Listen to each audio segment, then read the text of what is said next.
கடலோர மீனவர்களுடைய வாழ்வாதாரத்தையும் பற்றி பேச போறாரு அப்படின்னு சொல்லி எதிர்பார்த்தோம்னா, தெளிவா பேப்பர்ல கொட்ட எழுத்துல எழுதியிருக்கிறான். மண்ணரிப்புனால மண்ணரிப்புனால கடலோரத்துல இருக்கக்கூடிய மீனவர்களுடைய வாழ்வாதாரம் பாதிக்கப்படுது. அதனால கடலை ஒட்டி இருக்கக்கூடிய காடு சார்ந்த பகுதிகள அழிக்கக்கூடாது அப்படின்னு கொட்ட எழுத்துல தெளிவா பேப்பர்ல எழுதியிருக்கிறான். ஆனா அந்த மண்ணரிப்ப மீனரிப்பு அப்படின்னு படிக்குது தற்குறி. விவசாயிகளோட வாழ்க்கையும் பாதிக்காம இருக்கும்.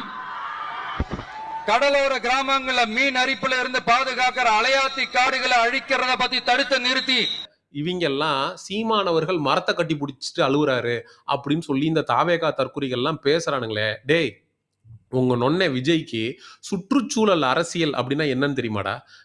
ஒரு மண்ணரிப்பு அப்படிங்கிறத மீனரிப்பு அப்படின்னு படிக்கிறது தான் உங்க விஜய் அவர்களுடைய அரசியல் அறிவா?